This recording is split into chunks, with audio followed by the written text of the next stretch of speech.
Hey folks, before we dive into today's video, I just want to say a huge thank you for all the support so far. Seriously, it means a lot, but now I need you more than ever. I've just launched a new channel, which will be down in the description, and I'd love for you to check it out.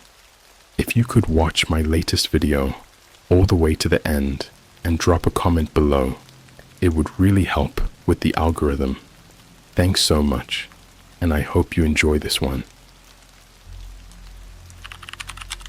I was hired by the dark web to guard a remote government facility. I wasn't told what's inside until it tried to escape. So, this all started about 2 months ago when I was in a pretty bad spot. I had just lost my job, my savings were drying up, and the bills were piling on fast. Desperation can make you do some pretty stupid things, and one of my biggest mistakes was going deeper into the dark web than I ever should have. I wasn't a regular on the dark web or anything. I had messed around a bit out of curiosity before, but this time I was looking for something specific. Money. Fast. I heard rumors that if you knew where to look, there were certain jobs you could pick up for good pay. They're shady, but when you're that desperate, morals kind of blur. I found myself scrolling through a forum late one night. It was pretty much the usual garbage. People offering illegal services, selling hacked accounts, the kind of stuff that would get you arrested if you even clicked on the wrong link. But then there was this one post. It didn't look like the others. There was no flashy title or sketchy thumbnail, just a short, simple post. Looking for a night guard for a remote facility. No questions. $5,000 per week.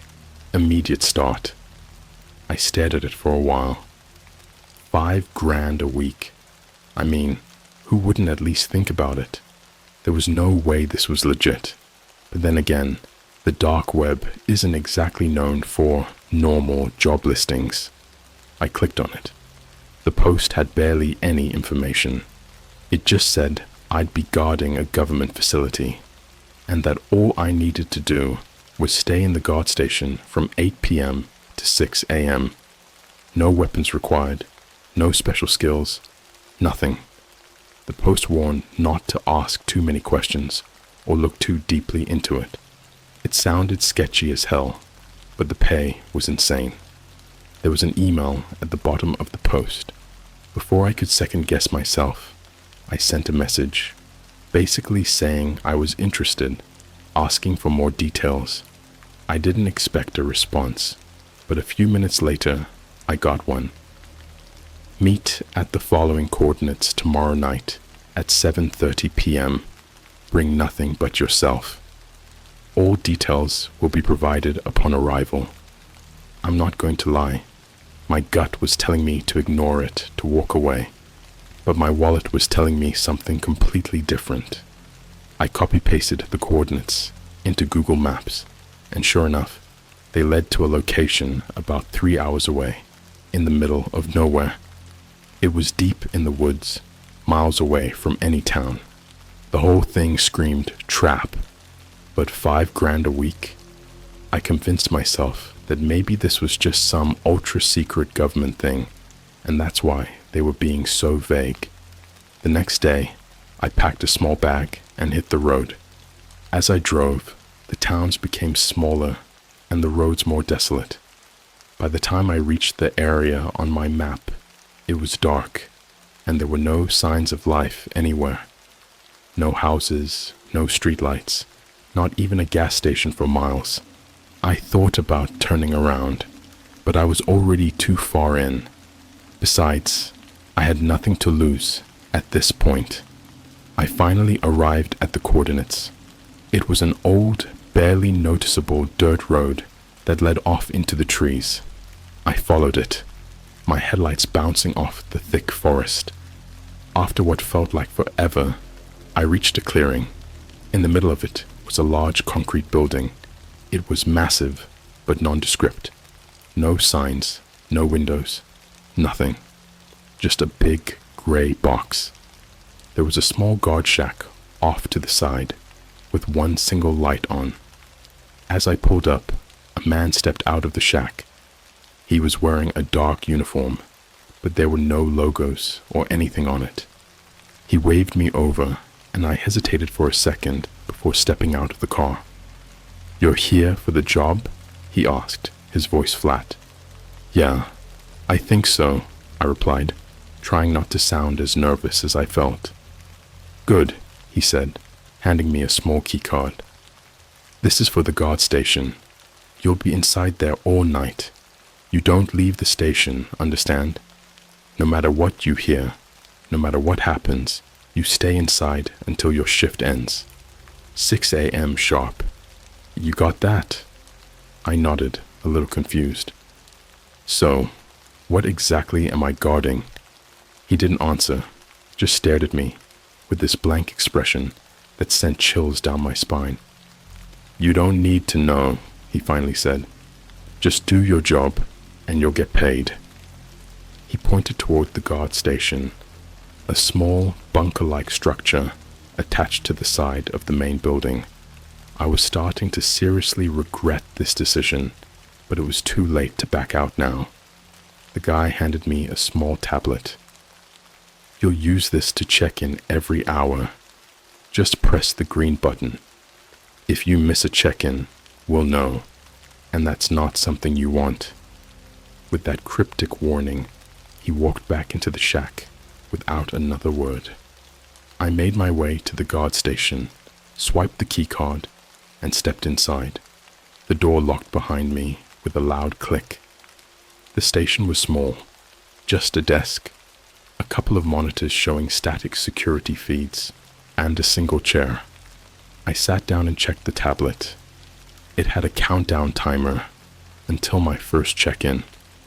10 minutes in, and I already felt uneasy. The silence was suffocating, and the building outside looked more like a prison than anything else. I tried to shake off the paranoia, telling myself it was just a weird government contract job. No big deal, right? But as the night dragged on, I started hearing things. The first couple of hours weren't too bad. Just me, the static-filled monitors, and the dull ticking of the clock on the wall. I kept checking the tablet religiously, hitting that green button every hour. So far, so good. I didn't hear or see anything unusual, just the kind of dead silence you'd expect in a place this remote. But around midnight, things started to get strange. It began with a low hum. At first, I thought it was the air conditioning kicking on, but the sound wasn't mechanical.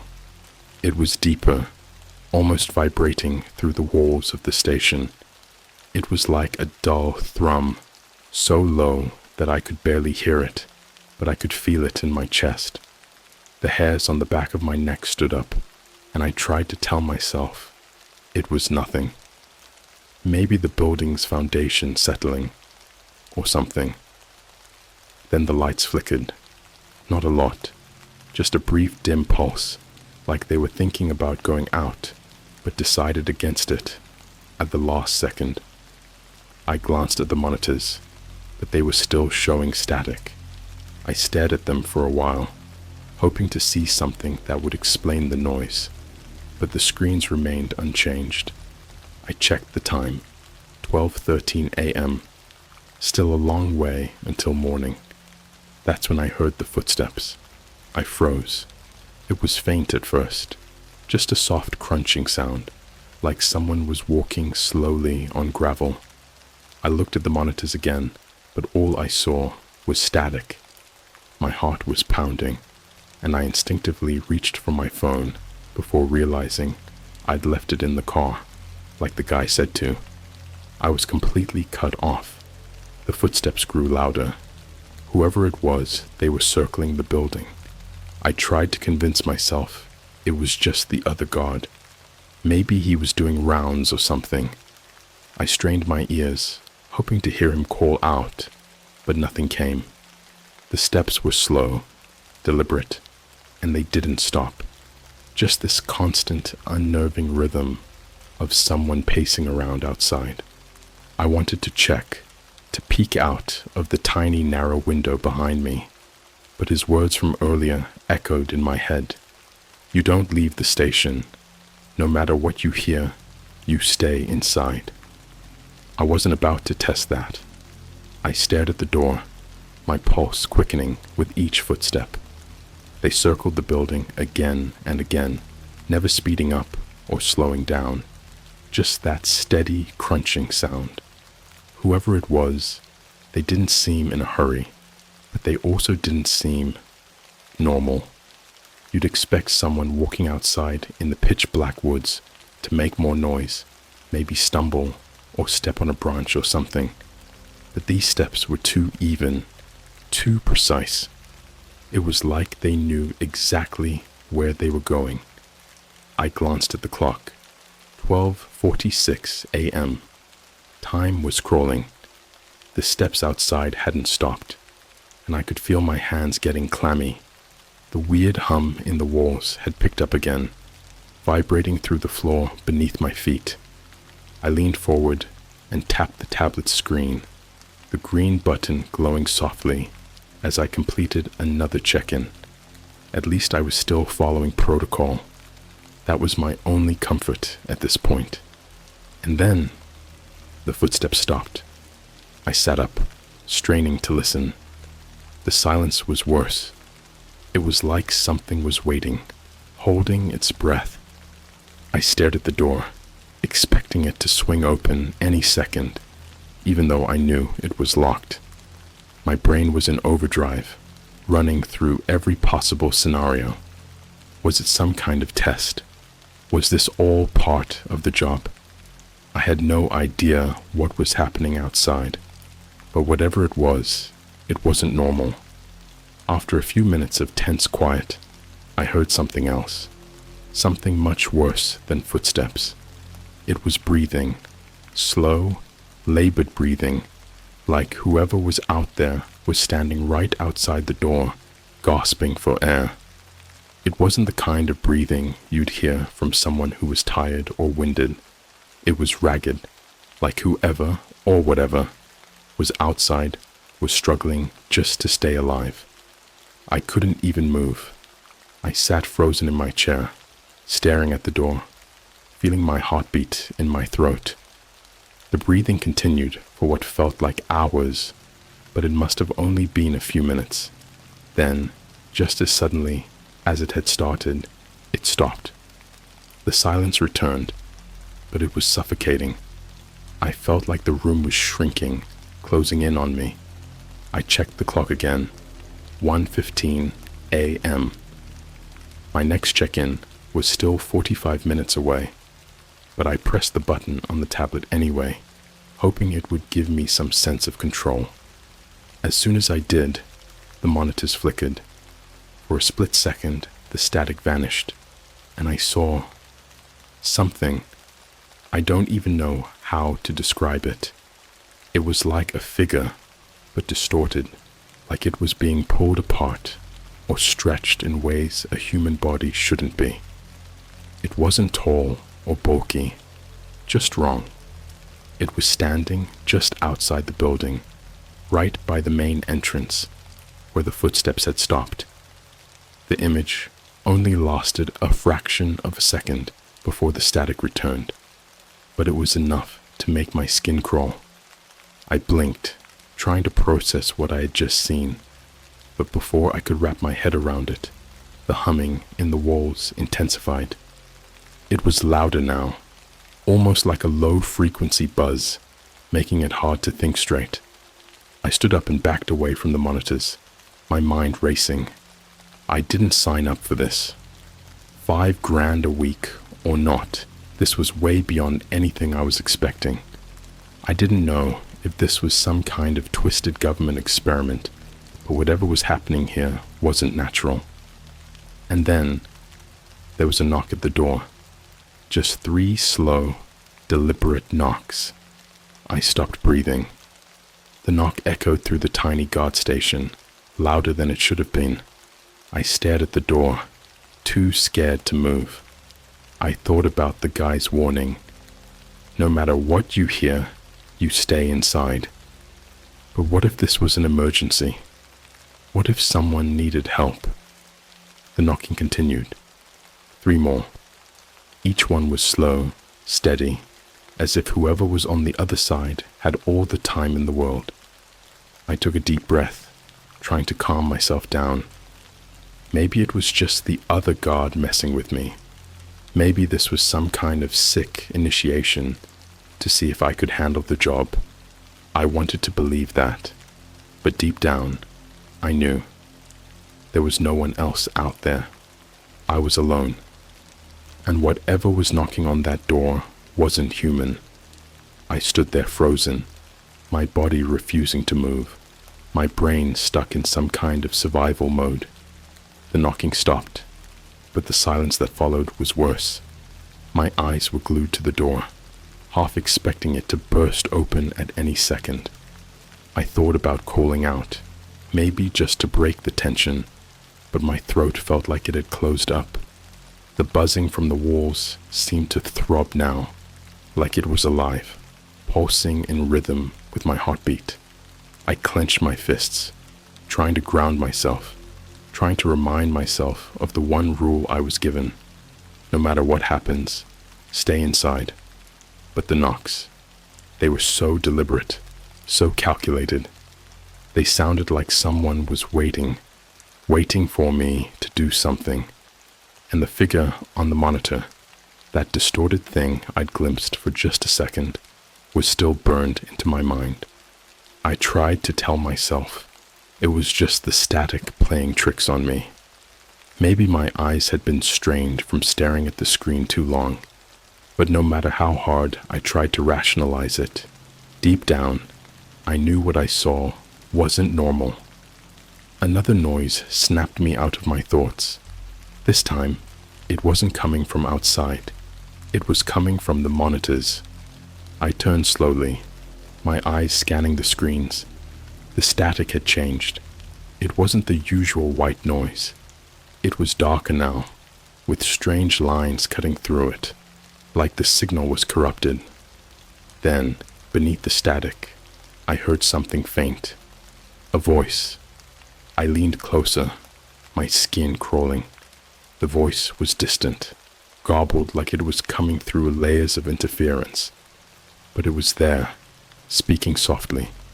At first, I couldn't make out any words, just a low mumbling. But then, after what felt like forever, I caught something. "Let me in." I jerked back, nearly falling out of my chair. The voice was faint, almost drowned out by the static, but I knew I had heard it.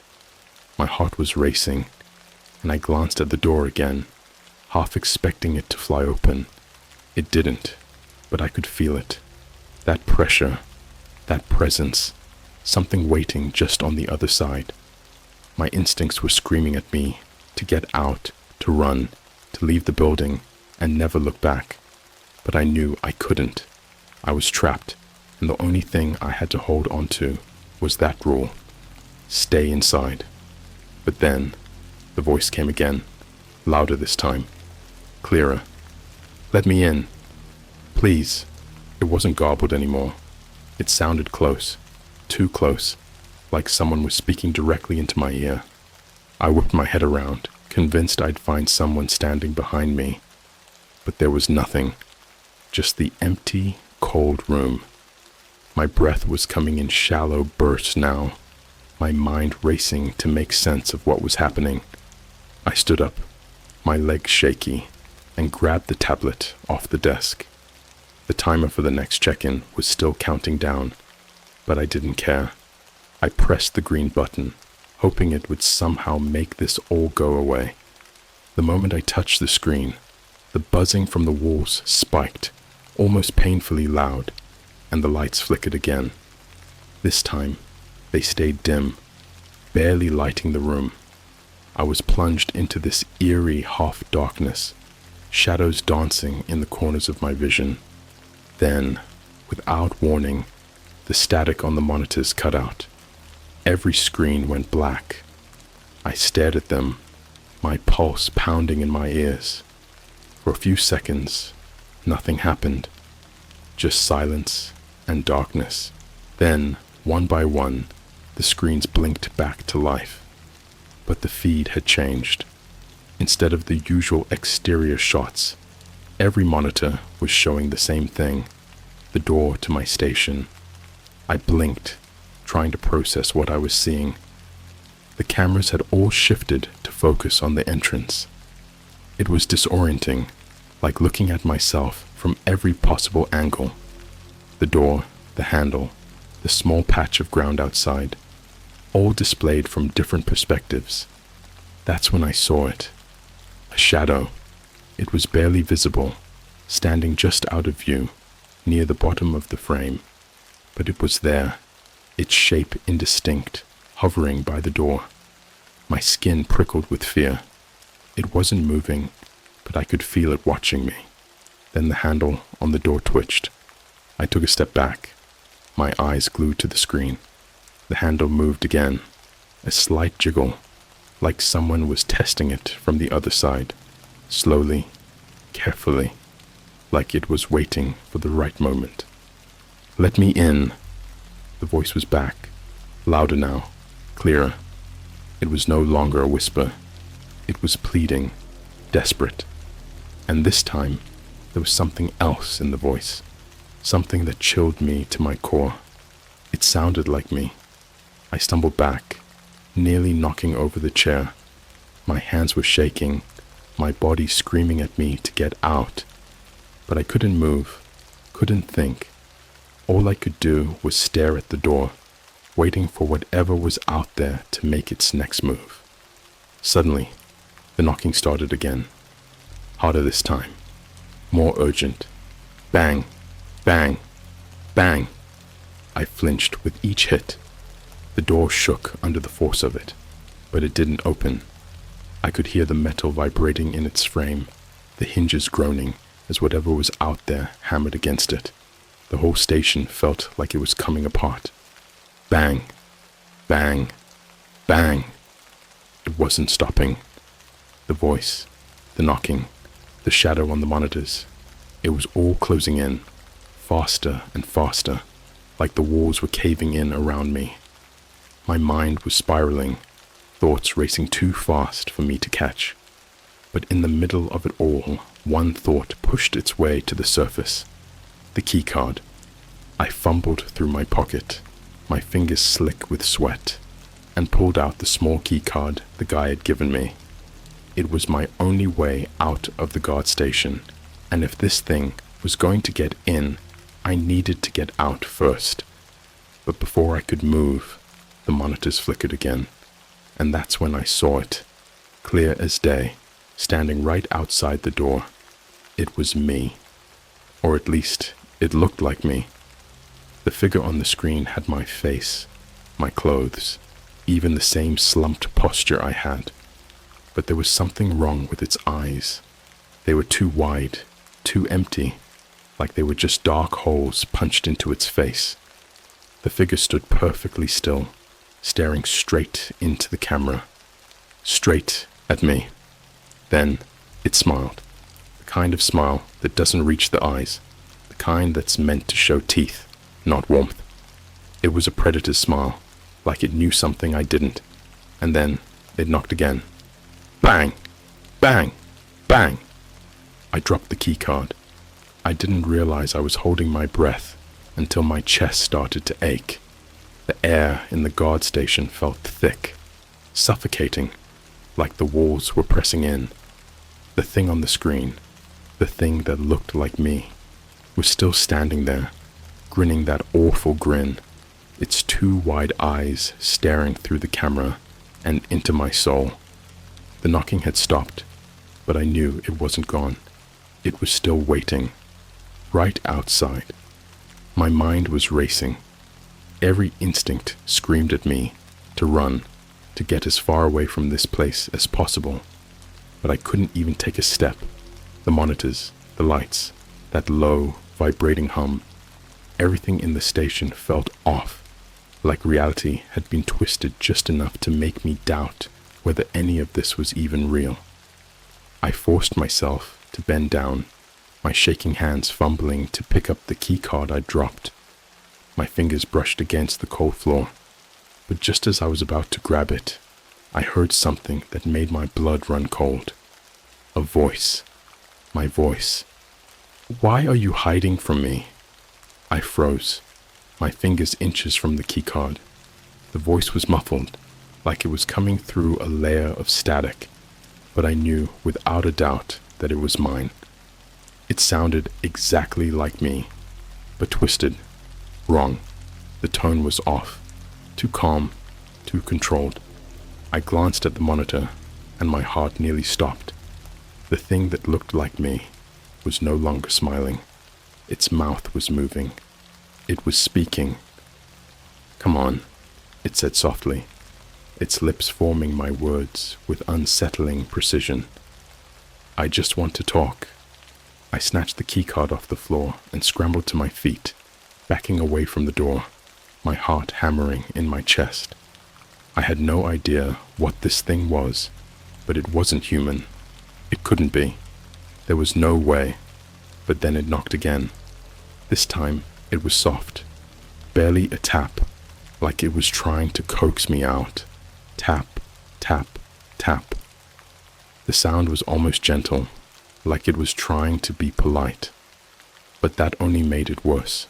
"Let me in, and I'll tell you everything," the voice said, still perfectly mimicking mine. "You don't have to be afraid." I swallowed hard, my throat dry as sandpaper. I didn't know what to do. The only rule I was given, was to stay inside. But staying inside felt like a death sentence. The thing outside wasn't going to go away. It was waiting, and it was patient. It knew I was trapped. The monitors flickered again, and for a split second, the feed changed. Instead of showing the door, the camera switched to the inside of the guard station. My breath caught in my throat. I could see myself, sitting at the desk, staring at the monitors. But it wasn't me. It was the thing. It was sitting in my chair, hunched over, its face slack and hollow, its eyes still those dark, empty pits. It moved with slow, jerky motions, like it wasn't used to the body it was in. But worst of all, it was smiling, that same dead, predatory smile. Then the feed blinked back to the door. I took a step back, my back hitting the far wall of the station. I wanted to scream, but the sound caught in my throat. My mind was unraveling, trying to make sense of what I'd just seen. That thing, it was inside, or at least, it was trying to be. It was like it was wearing my face, like a mask. "You don't need to be afraid," the voice continued, echoing through the door. "I can help you. Just open the door." My skin crawled. The voice was getting more confident, more familiar. It was using my memories now, twisting them, trying to break me down. "You know you want to leave," it said, almost conversationally. "You're not safe in there. You felt it all night, haven't you? The hum in the walls, the flickering lights. Something's wrong here. You've known it from the start." I clenched the key card so tightly in my hand that it dug into my skin. I wasn't going to listen. Whatever this thing was, it wasn't me. It didn't know me. It was just using my voice, my thoughts, my fears, like weapons, and I wasn't about to let it in. But then it said something that shattered whatever resolve I had left. "I know what's inside." My stomach dropped. The words hung in the air, heavy and threatening. I didn't want to believe it, but deep down, I knew it was telling the truth. I had been guarding something dangerous. I had no idea what, but the uneasy feeling that had been gnawing at me all night told me I wasn't here by accident, and now it wanted out. You can't keep it locked up forever, the voice said, its tone shifting, growing darker, more insistent. You think staying in that little room will save you?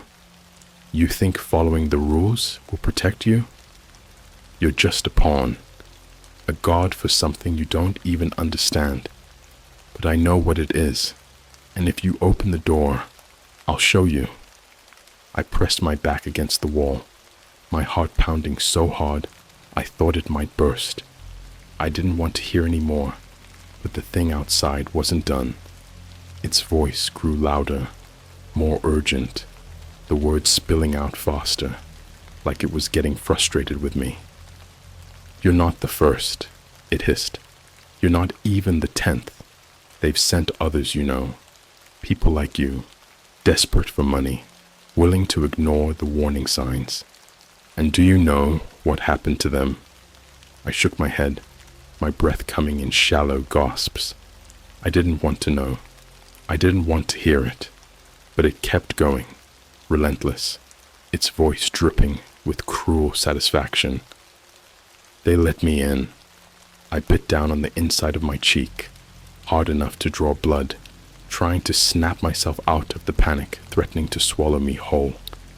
I didn't know if this thing was telling the truth or just trying to mess with my head, but either way, it was winning. I couldn't take much more of this. And then, as if reading my thoughts, the voice softened again. It was almost soothing, like a twisted version of my own inner dialogue. You don't have to fight anymore. Open the door, and it'll all be over. I'll take care of everything. The keycard slipped from my hand, falling to the floor with a soft clink. My vision blurred, my mind spinning in 1,000 directions at once. It would be so easy to just open the door and make it all stop. Whatever was outside, whatever it was pretending to be, it couldn't be worse than this, right? But then, just as I was about to take a step toward the door, I heard something else. A new sound. A scraping. It was soft at first, barely noticeable, over the pounding of my heart, but it grew louder with each passing second. It wasn't coming from the door this time. It was coming from beneath me. I looked down at the floor, my heart hammering in my chest.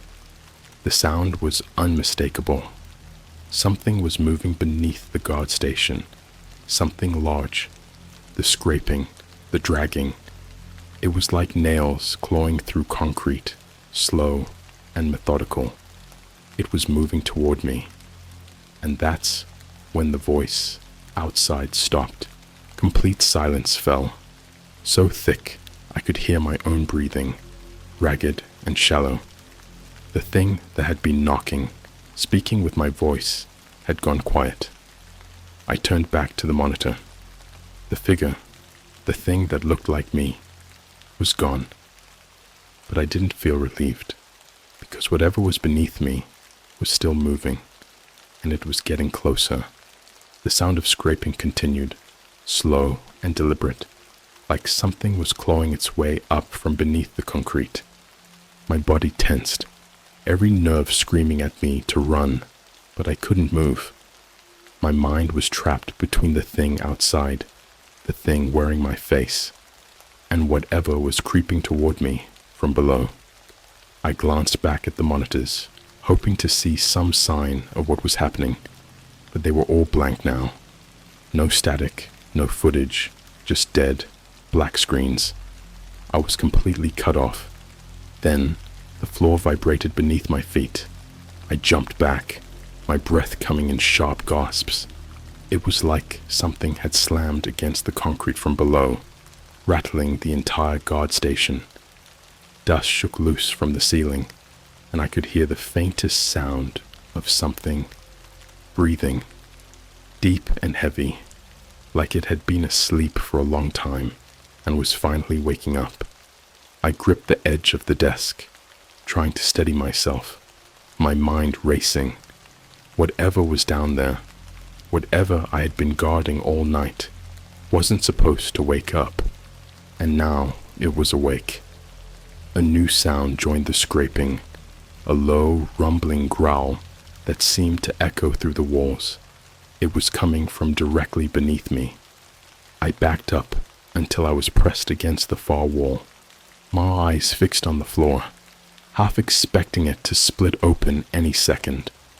The keycard I had dropped earlier was still lying on the floor near my feet, useless now. My only way out was through that door, but the thing outside, the thing that had knocked, smiled, spoken with my voice, it was still out there, waiting. I could feel its presence, even though it had gone quiet. It was just biding its time. Then the floor vibrated again, harder this time. Cracks began to spiderweb across the concrete, thin lines splitting the floor like dry earth. Dust billowed up around me, filling the air with the smell of damp stone and something else, something rotten. The growling from below grew louder, more insistent, as if whatever was trapped down there was clawing its way to the surface. My hands shook, my knees weak. I didn't know what to do. I was trapped between two nightmares, and the walls were closing in. That's when the voice came back, soft but clear. "You need to let me in." I flinched, my head snapping toward the door. The thing outside wasn't gone after all. It was still there, waiting, and its voice, my voice, was calm again, almost comforting. "If you don't let me in, it'll get out," the voice said. "You can't stop it, but I can." I stared at the door, my mind spinning. The thing outside, it had lied to me. It had tricked me, played with my fears, worn my face like a mask. But now, it sounded different, urgent, like it knew something I didn't. "You don't have time," it whispered, the words creeping into my ears like a slow poison. "If you wait any longer, it'll break through. And when it does, you'll wish you'd opened the door." The floor beneath me trembled violently, and I stumbled, barely keeping my balance. The cracks were widening now, pieces of concrete breaking off and falling into the dark void below. The growling was deafening, like the earth itself was about to split open. I could feel something ancient, something wrong, clawing its way toward me. I had to make a choice. The thing outside or the thing below. I grabbed the keycard off the floor, my fingers shaking, and took a step toward the door. My heart pounded in my chest, each beat louder than the growls and the scraping beneath me. I didn't trust the voice, but I didn't have a choice. If I stayed here, whatever was beneath the guard station would tear its way through the floor, and I had no doubt that I wouldn't survive that. "I'll keep you safe," the voice said, soft and soothing now. "Just open the door." I hesitated, my hand hovering over the door's lock. This was wrong. All of this was wrong. But I was out of time. The floor shook violently again, and this time a large chunk of concrete fell away, revealing a black hole beneath the station. The growling grew louder, almost human now, like something was straining to pull itself up from the depths. "Open the door," the voice urged. "You'll die if you don't." With a deep breath, I swiped the keycard. The door clicked open with a soft hiss, and I stepped back, waiting. The air outside was still, the darkness pressing in like a living thing. I held my breath, expecting the thing that had been knocking, speaking with my voice, to step inside. But nothing happened. The door creaked open, just a sliver, revealing the pitch-black night beyond. I could hear the faint rustling of leaves in the wind, the distant hum of the building's generator, but no footsteps, no voice. And then, from behind me, a new sound, a tearing, ripping noise, like flesh being pulled apart. I spun around, my heart slamming against my ribs. The hole in the floor had widened, and something was emerging. It wasn't human, at least not anymore. It was a mass of twisted limbs, too many arms and legs, all slick with something dark and wet. Its face, or what should have been a face, was a blank, smooth expanse, with no eyes, no mouth, nothing. Just a featureless mask of skin, stretched tight over its skull. It dragged itself up through the hole, its limbs bending at unnatural angles, bones cracking and snapping as it moved. The growling was coming from deep within it, a sound that didn't belong in this world. I stumbled back, my back hitting the open door, my mind screaming at me to run, but I was frozen in place. The thing twisted and writhed, pulling itself free from the concrete, its body too long, too wrong, like it had been stretched and torn apart and put back together, all wrong. It reached for me. In that moment, the voice outside spoke again, cold and final. "I told you to let me in."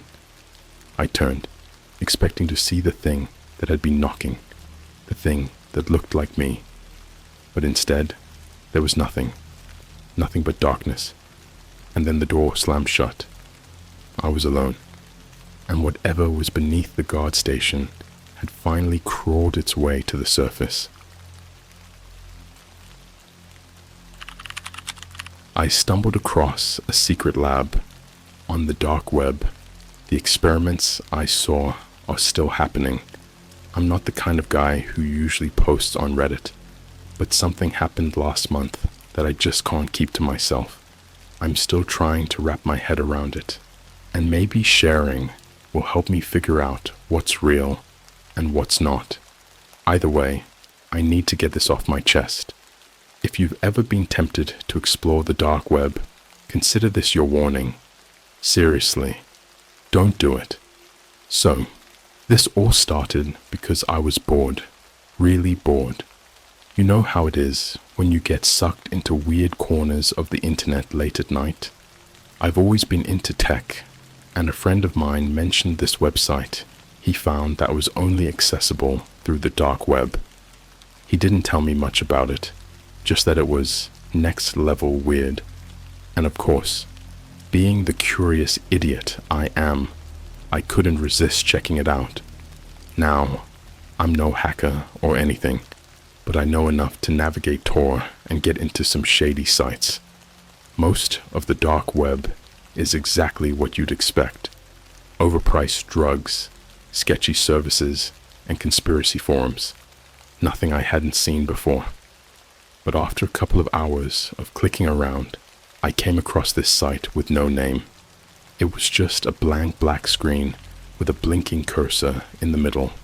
No menu, no links, just the cursor. I should have known right then to back out, but something about it drew me in. I typed hello, like an idiot, expecting nothing to happen. But then the screen flickered, and a single message popped up. "Welcome to the lab." Okay, that's creepy, but I've seen worse. Still, my curiosity was piqued. I clicked again, and the page loaded something that looked like a login screen. It had fields for username and password, but I didn't have either. I was about to close out when a chat window popped up in the corner. No notification sound, no prompt, just there. "Admin, do you want to see?" I froze. I mean, who wouldn't? I hadn't given any info, hadn't signed in anywhere. How did they know I was here? I hesitated, but I typed back. "See what?" For a few seconds, nothing happened, and I thought maybe I was overreacting. Maybe it was just some automated thing, like those creepy bots you find on random websites. But then the screen changed again, and I wish I had stopped right there. I really do. A video feed popped up. It was grainy, like CCTV footage, but it was clear enough to see the details. The camera was inside what looked like a long, dimly lit hallway. The walls were white and sterile, but the lighting gave everything this sickly green tint, like something out of a horror movie. I couldn't see anyone in the hallway at first, but then I heard something. It was faint, like muffled crying. I leaned closer to the screen, trying to make it out. That's when a figure appeared at the end of the hall. At first, I thought it was a person, but there was something off. The way they moved wasn't natural. It was jerky, like their limbs didn't quite work the way they should. They were hunched over, dragging one foot behind them, and their arms were just kind of dangling at their sides. My heart started racing, and I could feel that adrenaline spike you get when you know you're about to see something you really shouldn't. But I couldn't look away. The figure limped closer, and that's when I realized this wasn't some creepy prank or a bad video. This was real.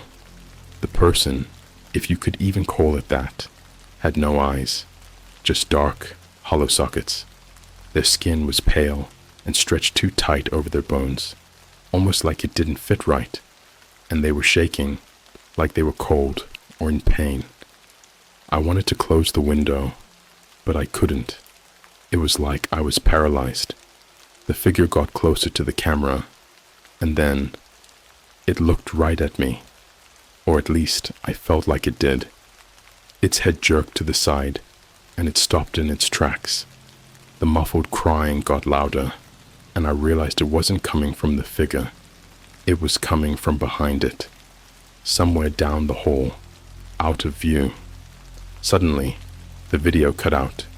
The screen went black, and all that was left was the chat window. Admin, you're in too deep now. I slammed my laptop shut, heart pounding. I knew I should have cleared my browser, reset my IP, whatever, but I was too freaked out to think straight. I just sat there, staring at my laptop, waiting for something, anything, to happen. But nothing did. Not at first, anyway. I didn't sleep that night. Every noise in my apartment made me jump. I kept expecting to hear someone outside my door, or worse, see that eyeless thing in my hallway. But morning came, and I figured I'd just freaked myself out over nothing. Maybe it was some messed up video someone had set up to scare people off. Yeah, that had to be it. Except, 2 days later, I got an email. No subject, no sender, just a single attachment. It was a screenshot from the video. But this time, the figure was standing right in front of the camera, and behind it, down the hall, there was a door. A door with my apartment number on it. I stared at that email, what felt like forever, trying to convince myself it wasn't real. Maybe it was some kind of sick joke, right?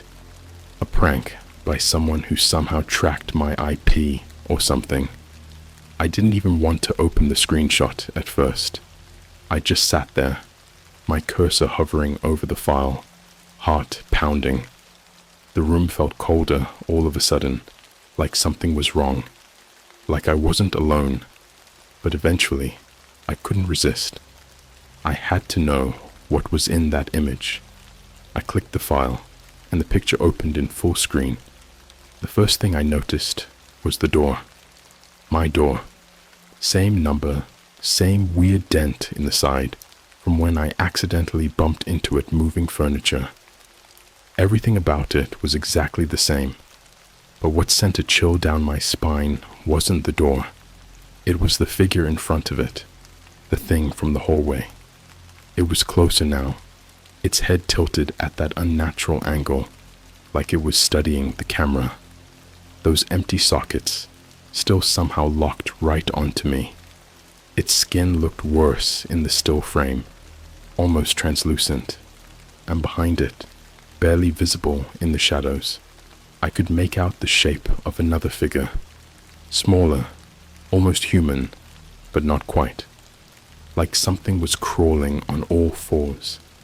I wanted to believe it wasn't real, that I was just letting my imagination get the better of me. But I couldn't shake the feeling that this wasn't just some prank. Whoever, or whatever, was running this had access to things they shouldn't. My address, my apartment, my life. How did they know where I lived? How did they get a photo of my door? The logical side of my brain kept trying to come up with an explanation. Maybe they pulled some Google Maps image or something. But deep down, I knew there was more to it than that. I should have gone to the police right then and there. I know that now. But at the time, I was too scared. I mean, what would I even tell them? That I saw some creepy video on the dark web and now something was stalking me. They'd laugh me out of the station. So, I did the only thing I could think of. I deleted the email, cleared my browser history, and tried to forget about the whole thing. Except, it wouldn't let me forget. That night, the nightmare started. It was always the same dream. I'd wake up in my bed, except the room was darker than it should have been. The kind of darkness that feels alive, like it's pressing in from all sides. And every time, I'd hear the sound of footsteps. Slow, deliberate, dragging footsteps, coming from the hallway outside my door. In the dream, I couldn't move. I couldn't even breathe. I'd just lie there, heart racing, listening as the footsteps got closer and closer. And then, silence. That's when I'd see it. The door would creak open, just a crack, and I'd see that thing from the video. The eyeless figure standing in the hallway, head cocked to the side, like it was waiting for something. But it never came inside. I'd wake up drenched in sweat, my sheets tangled around me, like I'd been thrashing in my sleep. I tried to tell myself it was just a dream, but it felt too real. Every night, the dream got more vivid, more detailed, and every night, the figure got closer. By the third night, it wasn't just standing in the hallway. It was inside my apartment, right at the foot of my bed. That's when I started hearing the noises. At first, it was just little things. A soft creak, like the floorboards outside my bedroom were shifting, or a faint scraping sound, like something was brushing against the walls. It was always so quiet, so subtle, that I could almost convince myself it was my mind playing tricks on me. But then the noises got louder, more distinct. Footsteps, right outside my door, just like in the dream. I couldn't take it anymore. I grabbed a baseball bat and yanked open my door, ready to swing at whatever was out there. But the hallway was empty. Nothing. No shadows. No figures. Nothing. The apartment was dead silent, except for the sound of my own breathing. That's when I saw it. There was something scratched into the wood of my doorframe. It hadn't been there before. I was sure of it. 4 long, deep gouges, like claw marks, raked down the side of the door. I touched them, half expecting to find fresh splinters, but the wood was smooth, like the scratches had been there for years, worn down by time. I stepped back into the apartment, heart racing, and locked the door behind me. Whatever was happening, it wasn't in my head. Something was trying to get in. Something knew I was here. I didn't sleep that night. I sat on the couch with every light in the apartment turned on, my baseball bat in hand, waiting for something to happen. But nothing did. No footsteps, no scratches, just silence. The next day, I called my friend, the one who'd told me about the dark website. I asked him if he'd seen anything weird like I had, if he'd heard about any sites like the lab. But when I brought it up, his voice went cold. He told me he hadn't gone on the dark web in weeks, that it was too dangerous. He didn't even want to talk about it. I could hear the fear in his voice, like he knew something he wasn't telling me. I pressed him, but he just said, Stay off the dark web, man. There's stuff out there you don't want to mess with. That's when I realized he knew. Maybe not everything, but enough. I didn't ask any more questions. I just hung up and decided to put the whole thing behind me. But it wasn't done with me. Later that night, as I sat in the living room, trying to distract myself with TV, my phone buzzed. It was a text message. No number, no contact name. Just a single message. We're still watching. Attached was another image. This time, it was taken from inside my apartment. I stared at my phone, feeling the blood drain from my face. The picture was from my living room. My living room, from the exact angle where I was sitting. Everything in the photo matched perfectly. The blanket tossed on the arm of the couch, the half-empty water bottle on the coffee table. The only thing missing in the photo was me. I jumped up, my heart hammering in my chest. Someone had been in my apartment. Someone had been close enough to take that photo and send it to me. But how? I had been awake the whole time. I hadn't heard anything, hadn't seen anything. I grabbed my bat and did a sweep of the apartment, every corner, every closet, under the bed. But just like before, nothing was there. The windows were locked from the inside, the door bolted shut. It didn't make sense. There was no way anyone could have gotten in without me knowing, but the picture didn't lie. Somehow, they had. I didn't sleep at all that night. Every creak, every shift in the building sent me into full panic mode. I sat on my couch, bat in hand, staring at the front door, waiting for something to happen. I kept expecting to hear those footsteps again, the ones from the dream. But the night dragged on in silence, the kind that plays tricks on your mind. Around 3 a.m., I got another message. Open the door. I swear, I almost dropped my phone. My hands were shaking as I stared at the message, my stomach churning with dread. No attachment this time, just those 3 words. I didn't move. I couldn't. My mind raced. Was someone actually outside my door? Were they waiting for me to open it? For a solid minute, I just sat there, paralyzed with fear. Then, I heard it. Tap, tap, tap. A soft knock, barely more than a tap, at the door. I stood up slowly, creeping toward the door like an idiot, still clutching the bat. Every instinct was screaming at me not to do it, not to get any closer, but I couldn't stop. The knock came again, just 3 slow, deliberate taps. It wasn't loud, but it was enough to freeze me in place. I reached the door and stood there, barely breathing, trying to convince myself to look through the peephole, but I couldn't bring myself to do it. Something about this felt wrong, like if I looked, I'd see something I wasn't meant to see, something that couldn't be unseen. Another knock. I backed away, shaking my head.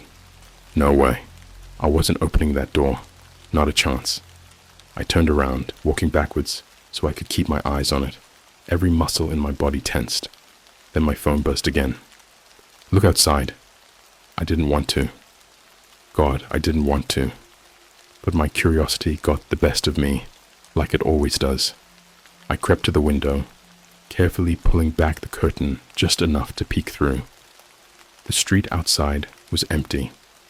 No cars, no people, just the dim glow of the streetlights, casting long shadows across the pavement.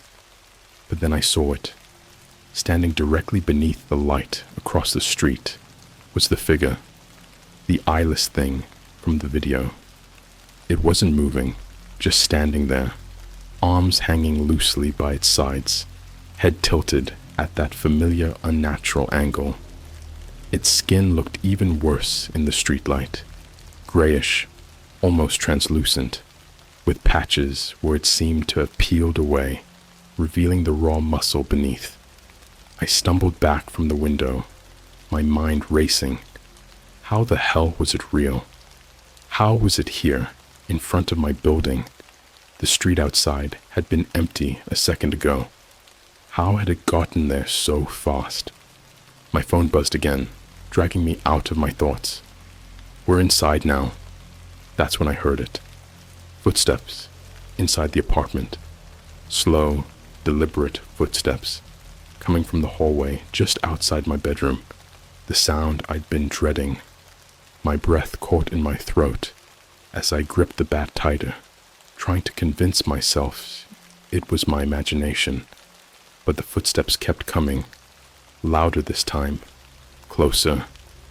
They weren't dragging like the ones in my dream, but they were just as deliberate, each step sending a fresh wave of panic through me. I backed into the corner of the living room, eyes locked on the hallway. I could see the shadow of something moving just beyond the doorway, a figure lurking in the darkness, getting closer. My heart was pounding so hard, I thought it might burst. My grip tightened on the bat, and I raised it, ready to swing at whatever came through that door. Then the footsteps stopped. For a moment, there was nothing, just silence, a suffocating, deafening silence that seemed to stretch on forever. And then it appeared, not in the doorway, not at the end of the hall, right in front of me. The thing from the video, the thing I'd seen outside. It was standing in the middle of my living room, close enough that I could see the torn skin on its face, the way its head twitched ever so slightly, like it was struggling to keep still. Those empty sockets, staring right at me. I couldn't move. I couldn't breathe. All I could do was stand there, frozen in place, as it slowly raised one hand and pointed at me. The skin on its fingers was missing, leaving nothing but exposed bone. I wanted to scream. I wanted to run, but all I could do was watch as it took a slow, shuddering step toward me. And then, nothing. The lights flickered, and the figure was gone. Just gone. I collapsed to the floor, gasping for air, bat still clutched in my hands like a lifeline. My mind was spinning, trying to make sense of what I'd just seen. Had I imagined it? Was it even real? I didn't know. All I knew was that I needed to get out of there. I grabbed my phone, my wallet, my keys, and bolted out the door. I didn't care where I was going. I just needed to be anywhere but inside that apartment. But as I ran out into the street, my phone buzzed one last time. "We'll see you soon." I ran. I don't remember grabbing my jacket or even locking the door behind me. My mind was too flooded with panic, too overwhelmed by the thought that whatever had been in my apartment wasn't just some figment of my imagination. It was real. I didn't stop running until I was halfway down the block, out of breath and trembling. I looked back at my building, expecting to see that eyeless thing standing in my window, or worse, following me down the street. But the building was just as it always was, quiet, dark, almost normal. That's what made it even worse. How could something so terrifying be hiding in something so ordinary? My phone buzzed again. I swear, my stomach dropped. I didn't want to look, but I knew I had to. I pulled it out, hand still shaking. Another text. "Don't run. We know where you are." I almost dropped the phone. My heart was pounding so loud in my ears that I could barely think straight. I spun around, scanning the empty streets, half expecting to see that thing standing under a streetlight again, just watching. But the street was deserted. Nothing but shadows and the distant hum of traffic. No movement, no figures, just the quiet, suffocating stillness of the city at night. I needed somewhere safe, somewhere with people. I wasn't about to go back to my apartment, not after what I'd seen. So I did the only thing I could think of. I headed to the nearest 24-hour diner. It wasn't far, just a few blocks over. The kind of greasy spoon that's always filled with tired truck drivers and college kids pulling all-nighters. A place that felt real, where nothing like this should be able to reach me. By the time I got there, my hands had stopped shaking, but my head was still spinning. I collapsed into one of the back booths, trying to catch my breath. The fluorescent lights inside were too bright, making the place feel unnaturally sterile, but at least there were people around. The waitress brought me a cup of coffee without me even asking, probably because I looked like I was on the verge of passing out. I sipped it, hands wrapped around the mug, like it was the only thing grounding me in reality. For a minute, I almost convinced myself that everything I'd experienced was just some bizarre dream, some weird, tech-induced hallucination, that I'd been up too late, spent too much time online, and my brain had just short-circuited. But then my phone buzzed again, dragging me right back into the nightmare. "Look up!" My heart skipped a beat. Slowly, like I was afraid of what I'd see, I lifted my head and looked around the diner. It was mostly empty, just a few scattered customers, a couple at the counter, an old man in a corner booth, a trucker dozing off in his seat. But then I saw it. At the far end of the diner, by the window, was a figure, slumped over, head down like it was asleep. At first, it looked like just another customer, but something about it felt wrong. I squinted, trying to make out the details in the harsh fluorescent light, and then it lifted its head. The same eyeless sockets, the same torn, pale skin. The thing from my apartment was sitting in the diner, just a few tables away, staring at me with that empty, hollow gaze. I froze. Every muscle in my body locked up as its head jerked slightly to the side. The same unnatural twitch from the video, like it was glitching somehow. But it wasn't moving. It wasn't coming for me. It just sat there, watching. I fumbled with my phone, trying to figure out what to do. Call the police, run again. My mind was racing, but nothing made sense. How had it followed me here? How was it real? My phone buzzed. Nowhere to hide. I couldn't breathe. I slammed the coffee cup down, grabbed my jacket, and bolted out of the diner without paying, not caring who saw or what they thought. I had to get away from it, away from whatever this was. I ran down the street, weaving between parked cars, glancing over my shoulder every few seconds, expecting to see that thing following me. But every time I looked, the street was empty. I had no plan, no idea where to go. I just knew I needed to be somewhere, anywhere, where that thing couldn't find me.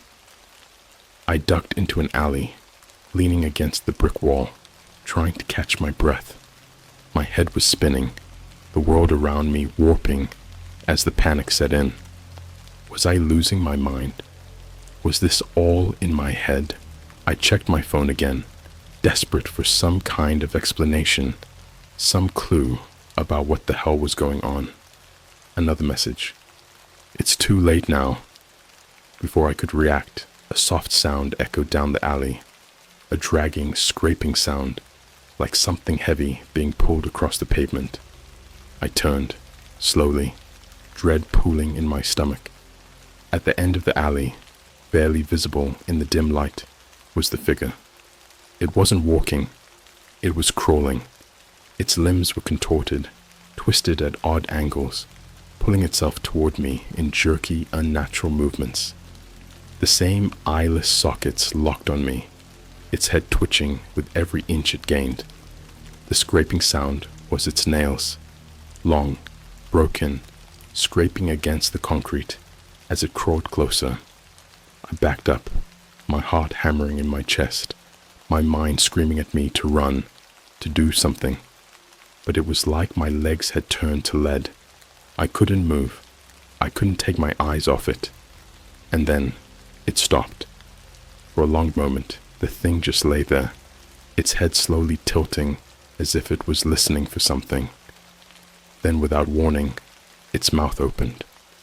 No sound came out, just an empty, gaping maw, as if it was trying to scream but couldn't. And that's when I noticed there was something moving inside its mouth. Not a tongue, not teeth, but something else. I stumbled backward, my back hitting the alley wall. My phone buzzed again, but I couldn't bring myself to look at it. I didn't need to. I knew what it was going to say. As the thing started to pull itself toward me again, faster this time, I turned and ran. My legs felt like they were barely working, my body screaming in exhaustion. But I didn't stop. I ran and ran until I reached the only place I could think of that might be safe, my friend's house, the one who had first told me about the dark web. By the time I got there, my heart was in my throat, and I could barely catch my breath. I pounded on the door, desperate, praying he was home.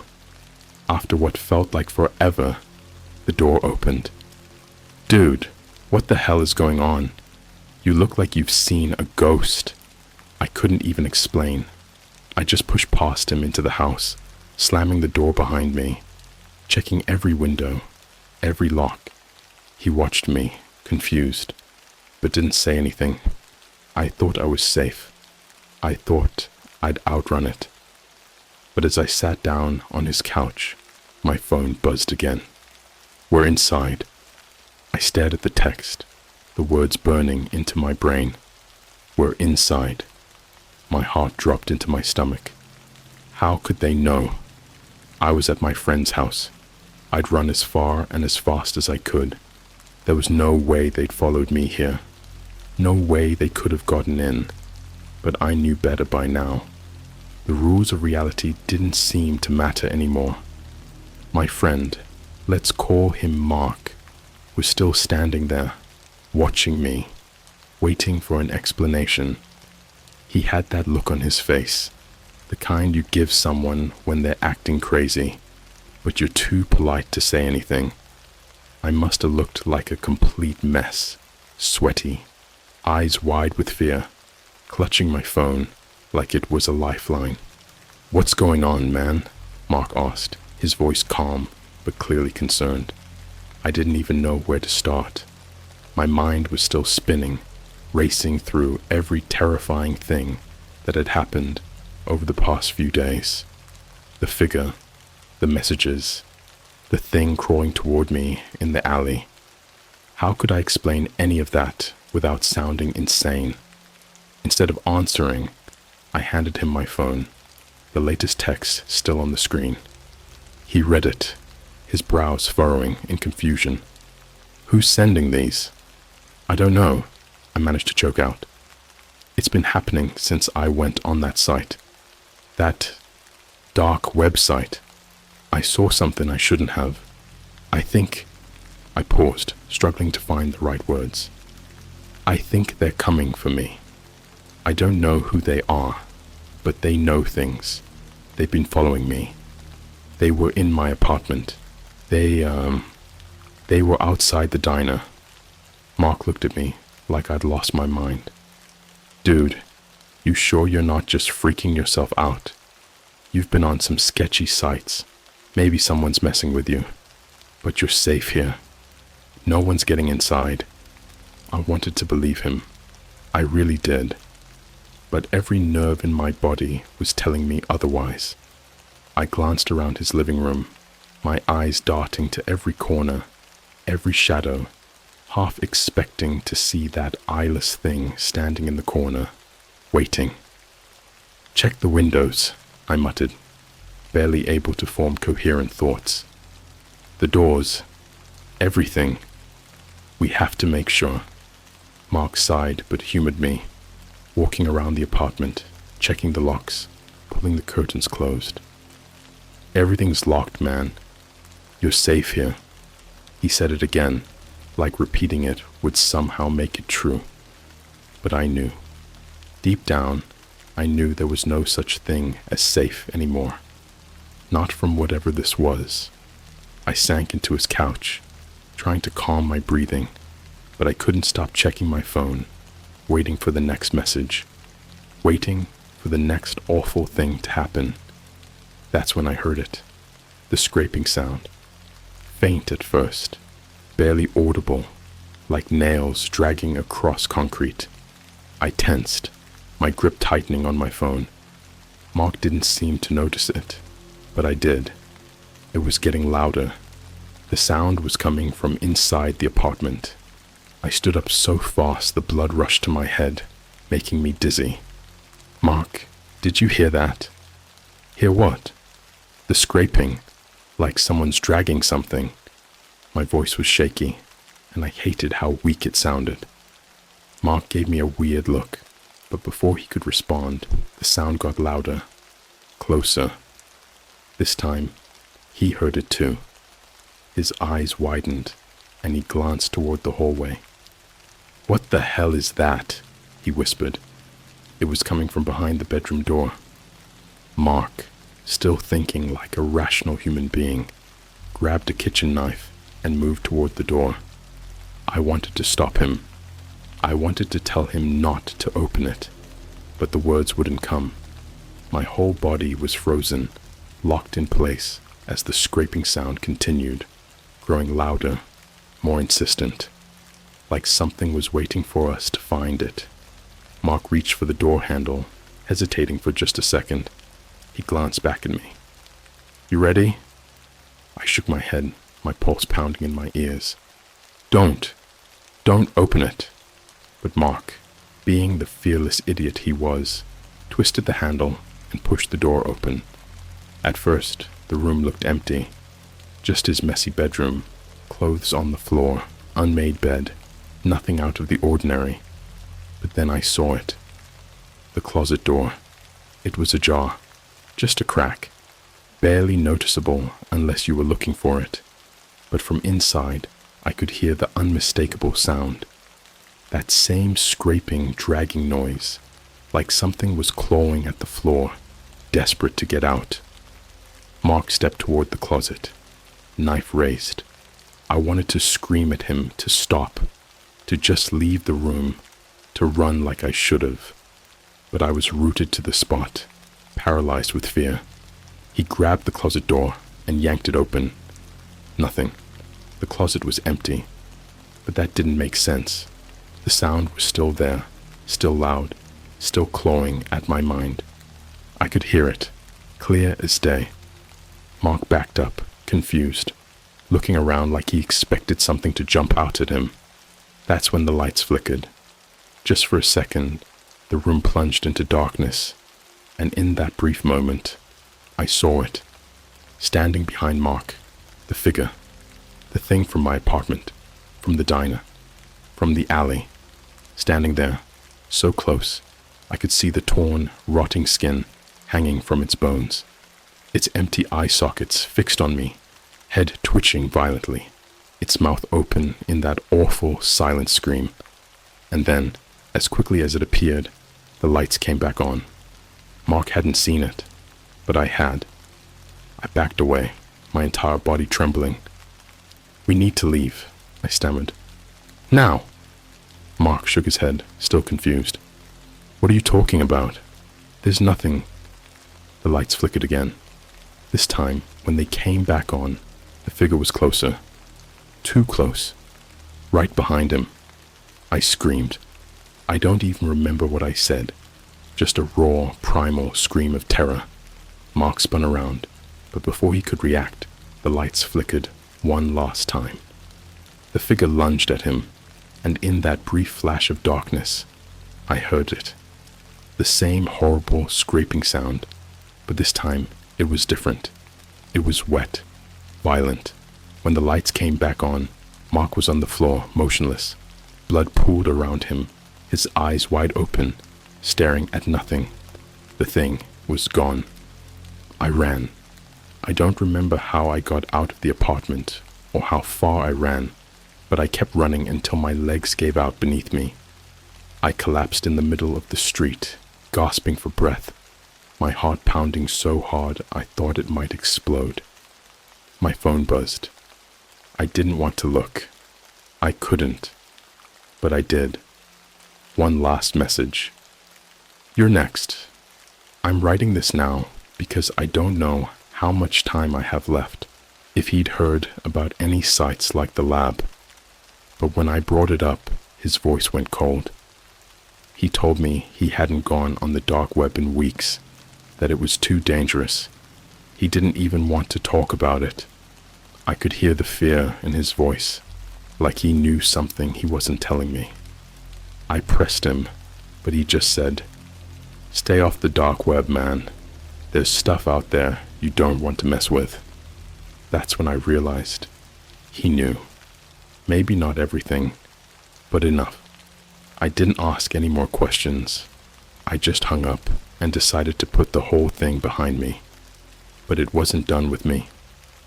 Later that night, as I sat in the living room, trying to distract myself with TV, my phone buzzed.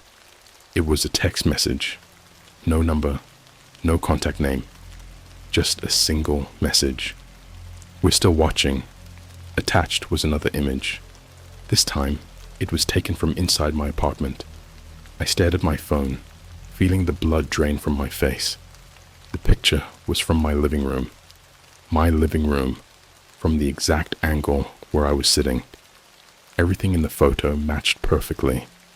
The blanket tossed on the arm of the couch, the half-empty water bottle on the coffee table. The only thing missing in the photo was me. I jumped up, my heart hammering in my chest.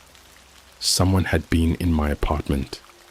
Someone had been close enough to take that photo and send it to me. But how? I had been awake the whole time. I hadn't heard anything, hadn't seen anything. I grabbed my bat and did a sweep of the apartment, every corner, every closet, under the bed. But just like before, nothing was there. The windows were locked from the inside, the door bolted shut. It didn't make sense. There was no way anyone could have gotten in without me knowing, but the picture didn't lie. Somehow, they had. I didn't sleep at all that night. Every creak, every shift in the building sent me into full panic mode. I sat on my couch, bat in hand, staring at the front door, waiting for something to happen. I kept expecting to hear those footsteps again, the ones from the dream. But the night dragged on in silence, the kind that plays tricks on your mind. Around 3 a.m., I got another message. "Open the door." I swear, I almost dropped my phone. My hands were shaking as I stared at the message, my stomach churning with dread. No attachment this time, just those 3 words. I didn't move. I couldn't. My mind raced. Was someone actually outside my door? Were they waiting for me to open it? For a solid minute, I just sat there, paralyzed with fear. Then, I heard it. Tap, tap, tap. A soft knock, barely more than a tap, at the door. I stood up slowly, creeping toward the door like an idiot, still clutching the bat. Every instinct was screaming at me not to do it, not to get any closer, but I couldn't stop. The knock came again, just 3 slow, deliberate taps. It wasn't loud, but it was enough to freeze me in place. I reached the door and stood there, barely breathing, trying to convince myself to look through the peephole, but I couldn't bring myself to do it. Something about this felt wrong, like if I looked, I'd see something I wasn't meant to see, something that couldn't be unseen. Another knock. I backed away, shaking my head. No way. I wasn't opening that door. Not a chance. I turned around, walking backwards, so I could keep my eyes on it. Every muscle in my body tensed. Then my phone buzzed again. "Look outside." I didn't want to. God, I didn't want to. but my curiosity got the best of me, like it always does.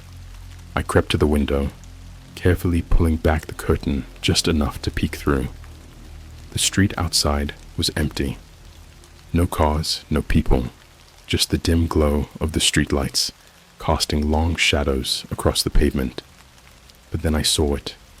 Standing directly beneath the light across the street was the figure, the eyeless thing from the video. It wasn't moving, just standing there, arms hanging loosely by its sides, head tilted at that familiar unnatural angle. Its skin looked even worse in the streetlight, grayish, almost translucent, with patches where it seemed to have peeled away, revealing the raw muscle beneath. I stumbled back from the window, my mind racing. How the hell was it real? How was it here, in front of my building? The street outside had been empty a second ago. How had it gotten there so fast? My phone buzzed again, dragging me out of my thoughts. We're inside now. That's when I heard it.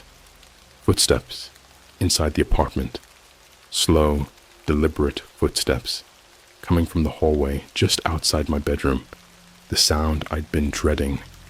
My breath caught in my throat as I gripped the bat tighter, trying to convince myself it was my imagination. But the footsteps kept coming, louder this time, closer. They weren't dragging like the ones in my dream, but they were just as deliberate, each step sending a fresh wave of panic through me. I backed into the corner of the living room, eyes locked on the hallway. The thing, it's still out there. I've tried running, I've tried hiding, but it always finds me. And if you're reading this, if you've been on the dark web, if you've seen something you shouldn't have, they'll find you too. They always do. I discovered a dark web file detailing a secret deal between the government and aliens. The elites are in on it. Okay, so I know how this sounds. Another, I found something creepy on the dark web story, right? But hear me out, because I really need to get this off my chest, and I'm starting to feel like I'm in over my head. Honestly, I regret even going there in the first place. It started about 2 months ago when I was stuck at home with a busted ankle. You know, the kind of injury that keeps you off your feet, giving you way too much free time. I binged all the Netflix shows, caught up on my favorite YouTubers, and scrolled through endless Reddit threads. But eventually, boredom set in, and I found myself looking for something a little more edgy. I've always been into weird internet mysteries, deep conspiracy theories, and stuff that probably isn't true, but makes for a good late-night read. So naturally, I started hearing more and more about the dark web. People always make it sound like this forbidden zone where you can see the darkest corners of humanity with just a few clicks. Of course, I wasn't trying to buy drugs or hire a hitman, like most people assume.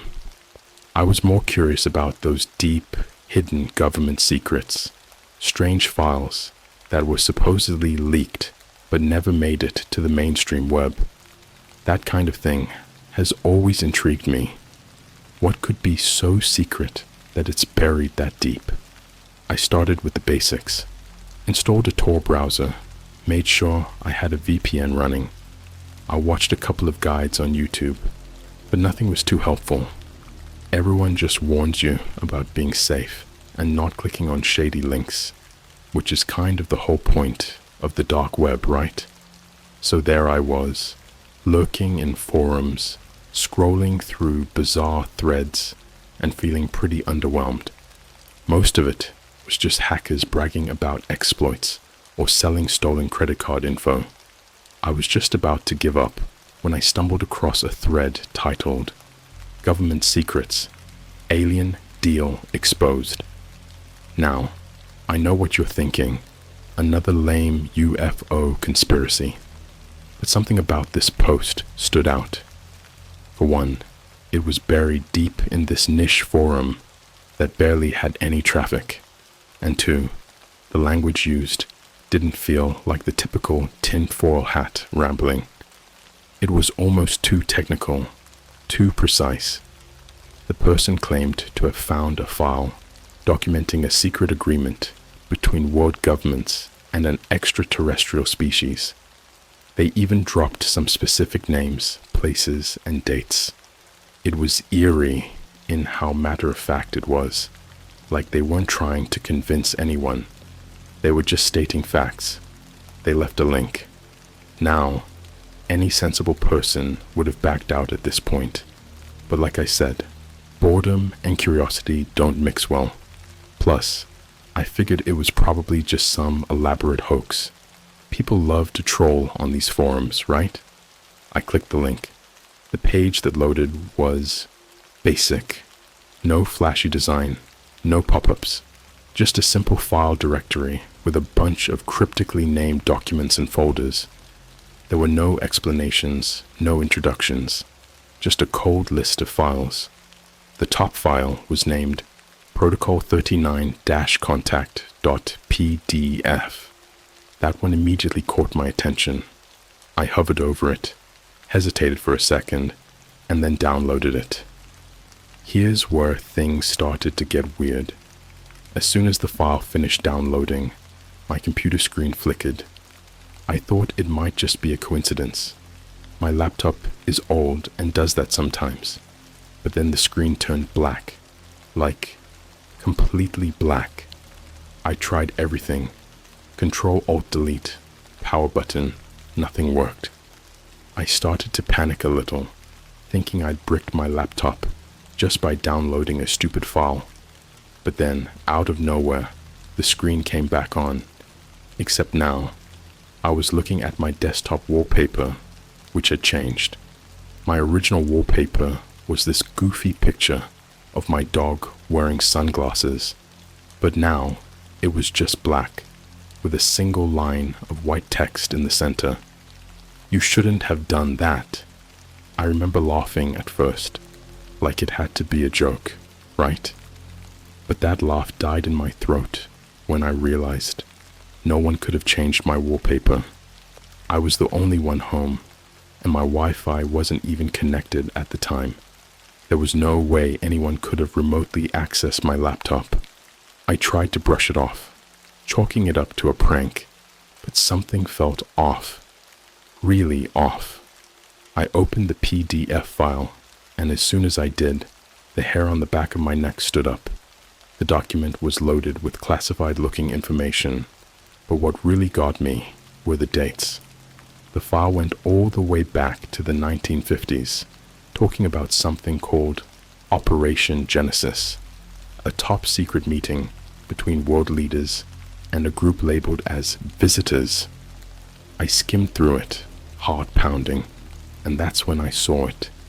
Detailed notes on agreements made with these so-called visitors. In exchange for their advanced technology, we'd give them people. Not like random people off the street, but carefully selected individuals, ones that wouldn't be missed. Homeless, mentally ill, refugees, people who could disappear without a trace. The file went on to describe how these visitors would use the humans for research. No more details than that. But whatever research meant, it wasn't good. The worst part, the agreement was still active, and it wasn't just one government involved. It was a coalition of the world's elite, powerful politicians, CEOs, celebrities. They were all in on it. I was halfway through the document when my screen flickered again. The PDF closed itself, and a new window popped up. Just one word in red: leave. I didn't know what to do. My heart was racing, and I could feel sweat trickling down my forehead. It felt like the walls were closing in around me. Whoever, or whatever, was watching me knew exactly what I'd just seen.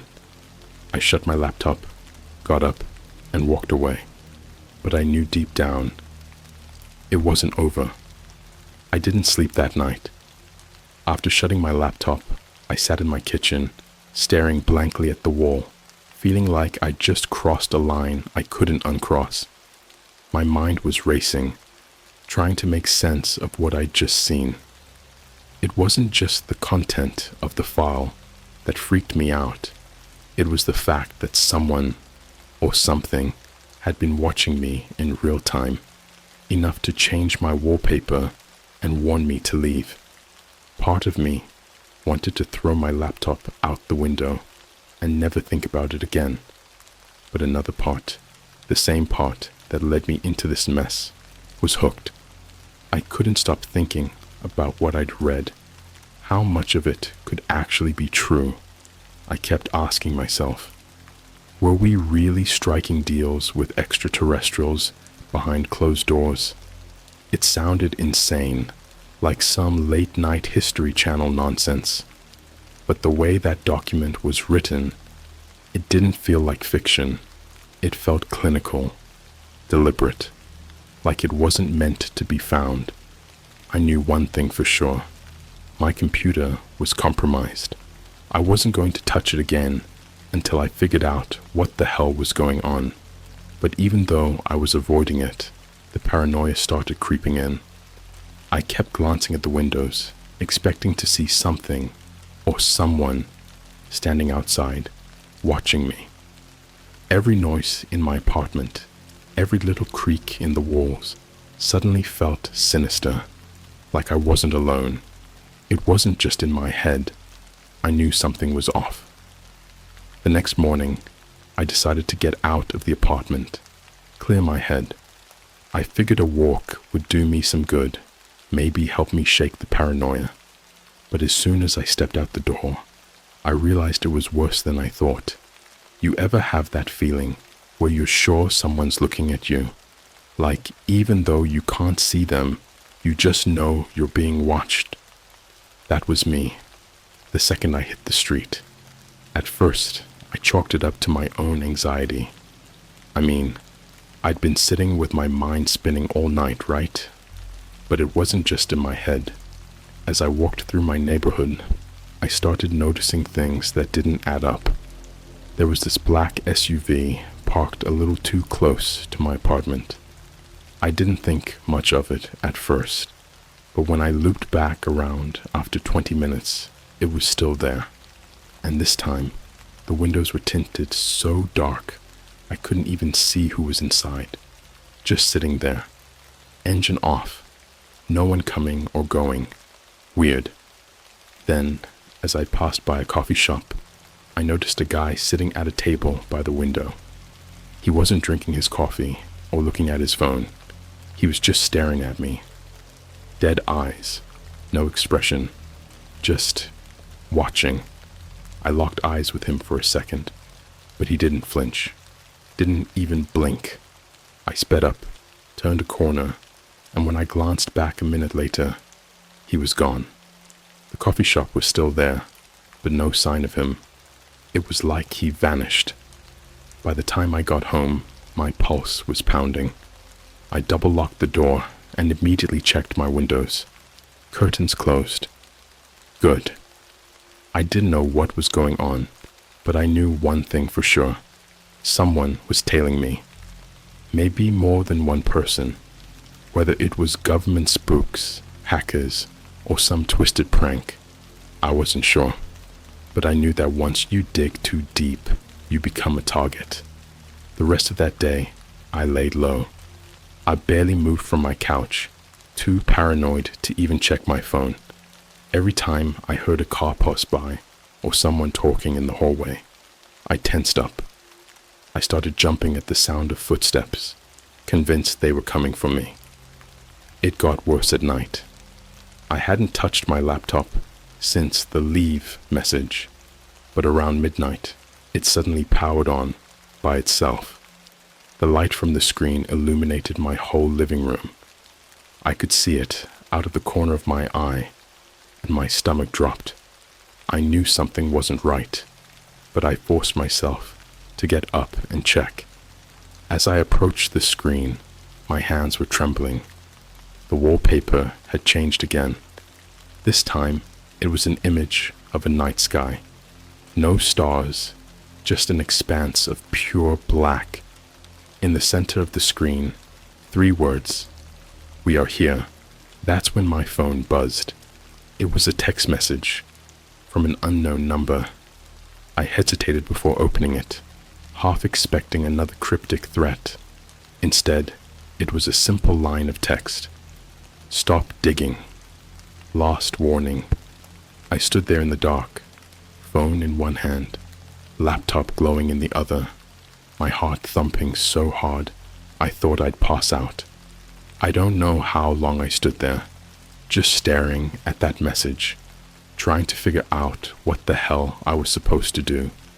Stop digging. What else was there to dig? Against my better judgment, I sat down, opened the laptop, and started searching through my files. I figured if I was already in this deep, I might as well see what else was going on. But that's when I noticed something. Everything I had on my desktop, gone. Every file, every document. It was all wiped clean except for one new folder that hadn't been there before. It was named "They Are Watching." I felt a chill run down my spine as I opened the folder. Inside was one single video file. It had no name, just a long string of random characters. I clicked it, and my screen went black again for a few seconds. Then, it started playing. The footage was shaky, like someone was filming on a cheap phone. It was dark, but I could make out the outlines of a room. At first, I couldn't place it, but then the camera panned to the side, and I saw something that made my blood run cold. It was my living room. The video was taken from outside my apartment window, looking in. The camera zoomed slowly, deliberately, like whoever was filming knew exactly what they were doing. I saw myself, sitting on the couch, staring blankly at my laptop. The timestamp in the corner showed it was recorded 2 hours ago.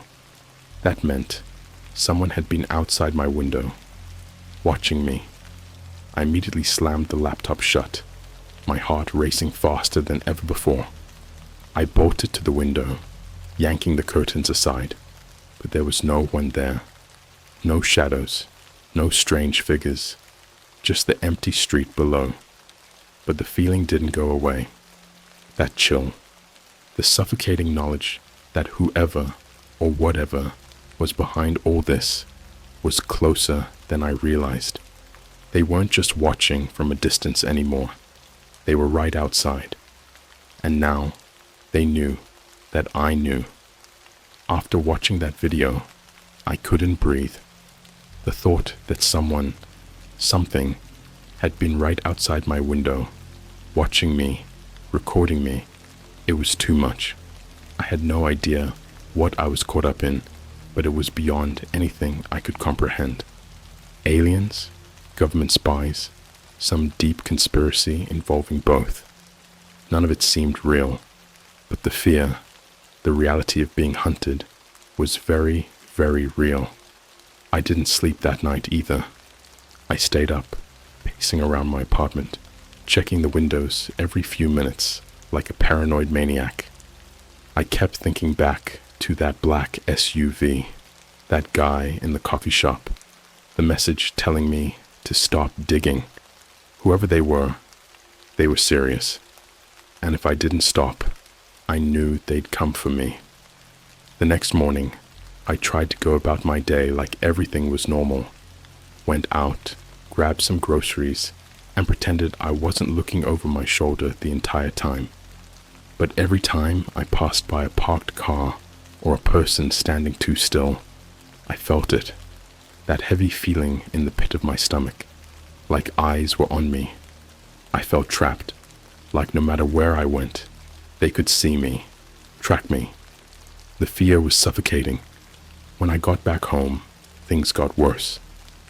As soon as I stepped inside, I noticed something was off.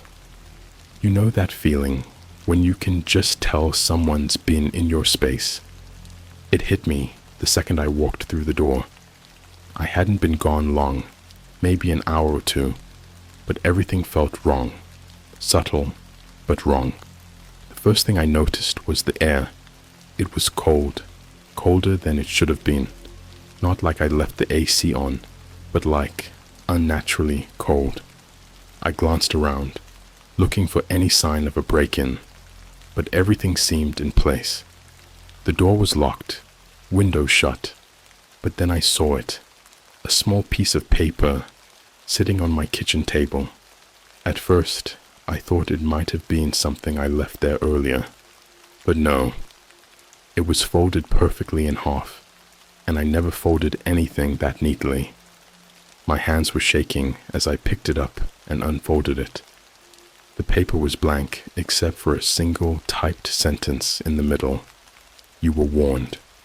I dropped the note immediately, my heart racing. Whoever had left that note had been in my apartment while I was gone.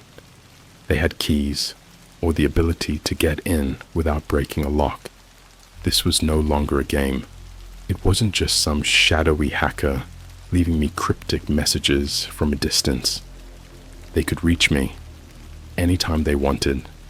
I checked the whole apartment after that. Every room, every closet, even under the bed. I don't know what I was expecting to find. Maybe a hidden camera, maybe nothing at all. But I was desperate for answers. The only thing I found was more evidence that something was very wrong. In the corner of my bedroom, I noticed something odd.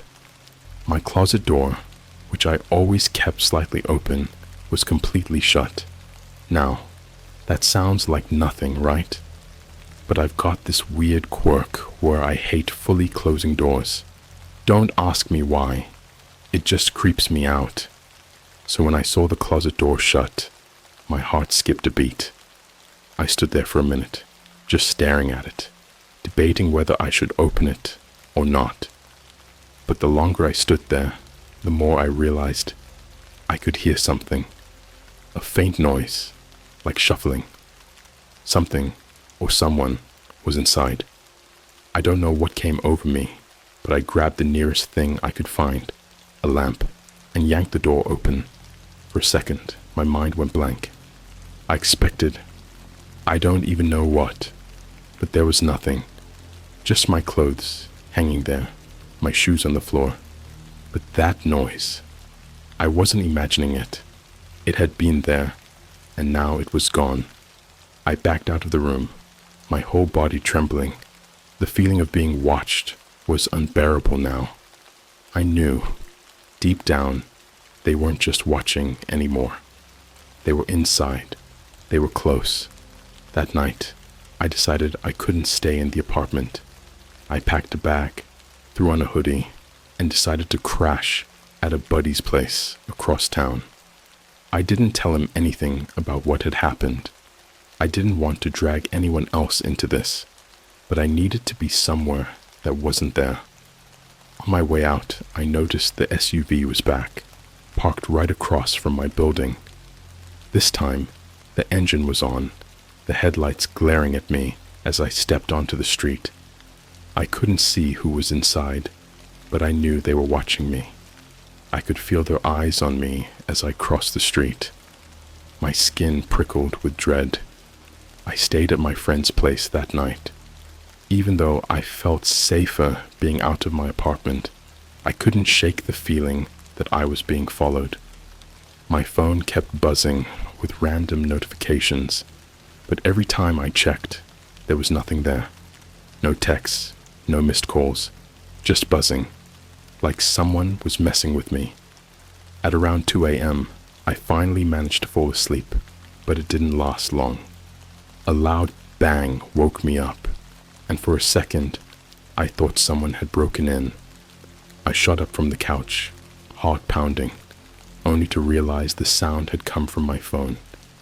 It had fallen off the coffee table and onto the floor. I picked it up, half annoyed, but as soon as the screen lit up, I froze. There was a new message. from that same unknown number. No text this time, just an image. It took a second to load, but when it did, my blood ran cold. It was a photo of me, sleeping. The angle of the shot was close, too close, like whoever had taken it was standing right over me while I slept. I stared at the picture, my mind racing. I checked the windows, the doors. Everything was locked, but that didn't matter, did it? They'd already proven they could get in whenever they wanted. I didn't sleep for the rest of the night. The next morning, I knew I had to do something. I couldn't run forever. Whatever I'd stumbled into, it was bigger than me, bigger than anything I could have imagined.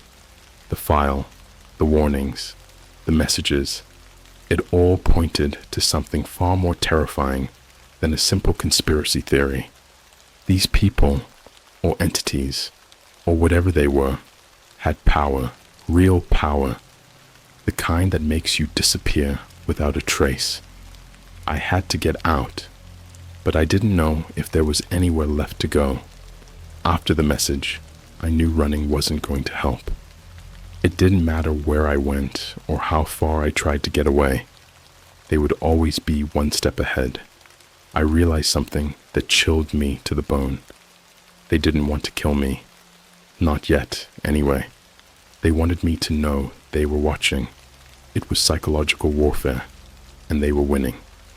The next day, I packed my things, not just for a night away, but for good. I couldn't stay in the city anymore. Something about it felt too small, too claustrophobic. Every alley, every parked car felt like it was hiding someone. I needed to disappear, go somewhere remote where I could breathe again, think clearly. I called in a favor from an old friend, someone who lived way out in the middle of nowhere. He had a cabin near the woods, isolated with no neighbors for miles.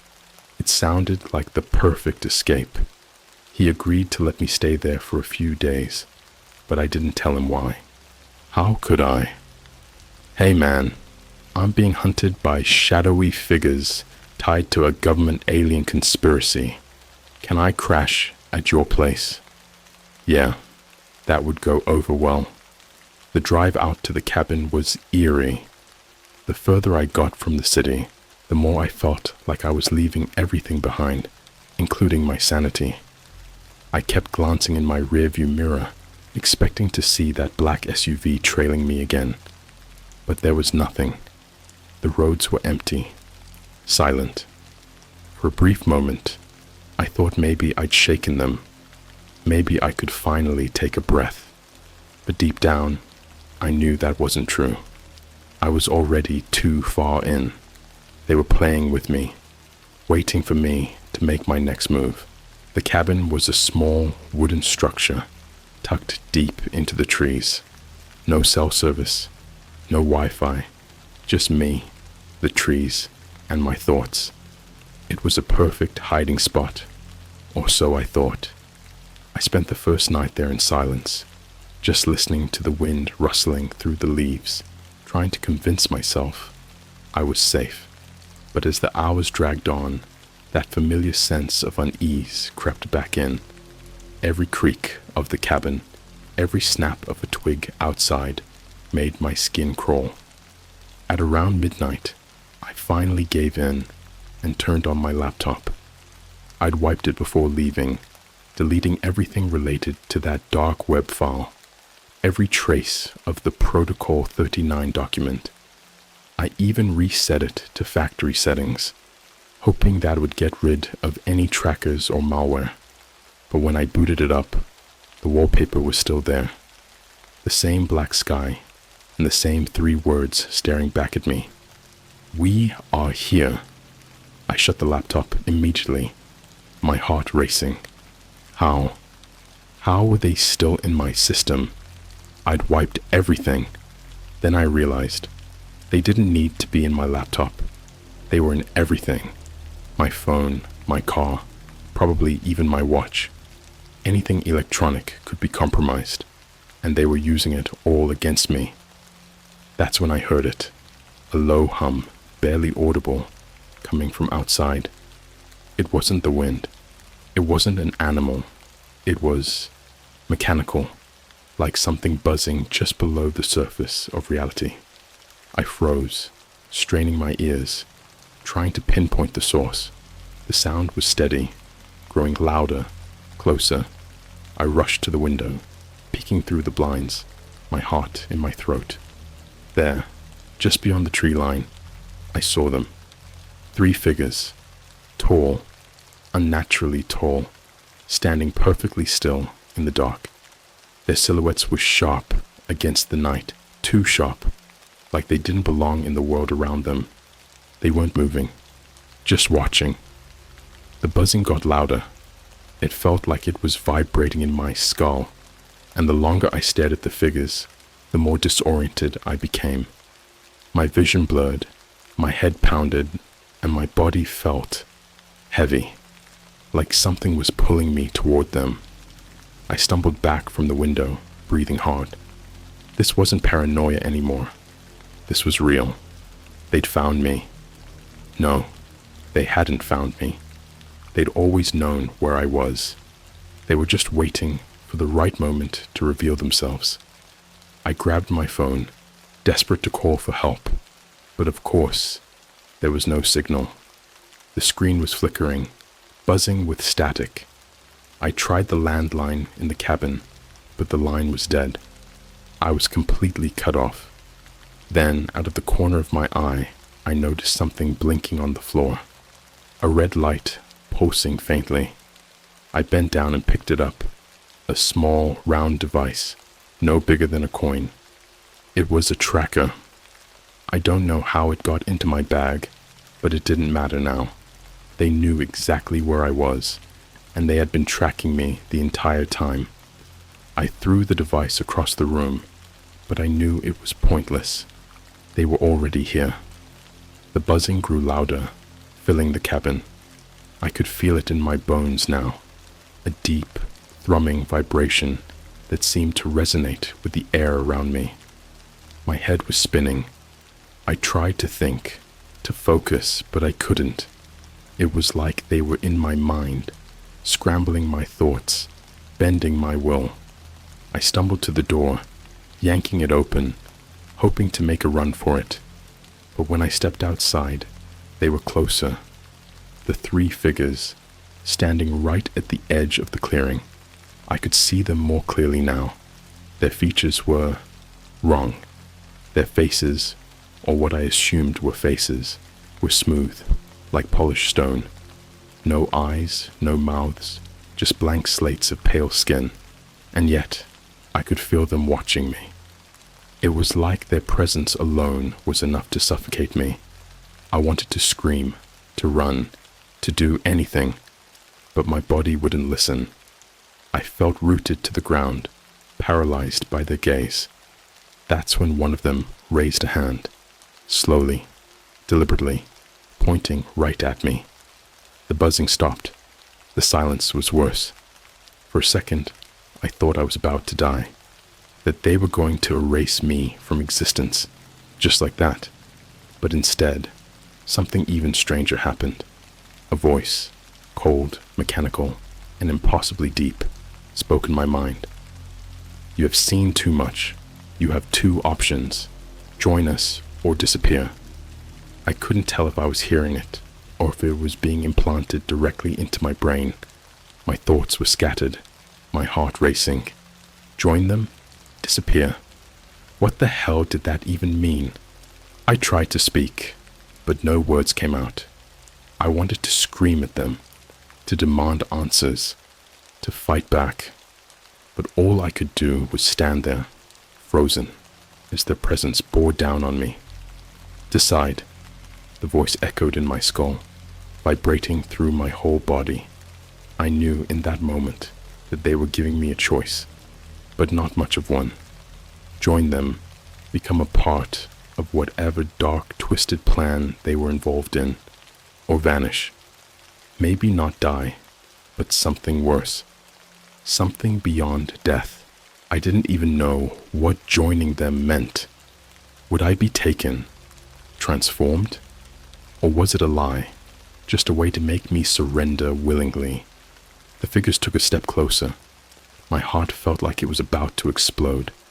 I stood there, frozen in place, my heart pounding in my chest. The silence around me was deafening. The figures remained at the edge of the clearing, motionless, but exuding an oppressive presence that made it hard to breathe. I knew I had to decide, but how could I? Every fiber of my being screamed for me to run, to fight back, but there was nowhere to go. And fighting? That was laughable. I was nothing compared to them.